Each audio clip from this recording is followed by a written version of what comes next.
तर राम मंदिर प्राणप्रतिष्ठा सोहळ्याचं ठाकरेंना अद्यापही निमंत्रण नाहीये असं संजय राऊत यांनी म्हटलेलं आहे। योगदान नसलेल्यांचा 22 जानेवारीला सोहळा आहे असंही संजय राऊत यांनी म्हटलेलं आहे। राम मंदिर प्राणप्रतिष्ठा सोहळ्याचं निमंत्रण ठाकरेंना अजूनही देण्यात आलेले नाहीये, म्हणून राऊत यांनी सत्ताधाऱ्यांवरती जोरदार टीका केलेली आहे। सोनिया गांधींना आणि मल्लिकार्जुन खरगेंना निमंत्रण देण्यात आलेलं आहे। चांगली गोष्ट आहे। उद्धव ठाकरे यांना ते आमंत्रण देणार नाहीत।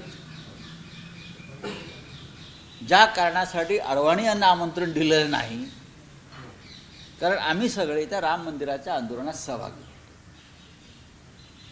संपूर्ण शिवसेना, बाळासाहेब ठाकरे, आम्ही सगळे त्यातले आरोपी आहोत। मी स्वतः त्यातला एक आरोपी आहे। त्याच्यामुळे ज्यांनी त्याग केला आहे राम मंदिरासाठी, मग अडवाणी जे असतील, मुरली मनोहर जोशी असतील, उद्धव ठाकरे असतील, आम्ही सगळे असू, आम्हाला ते बोलवणार नाही, त्याची आम्हाला खात्री आहे। एबीपी माझा, उघडा डोळे बघा नीट।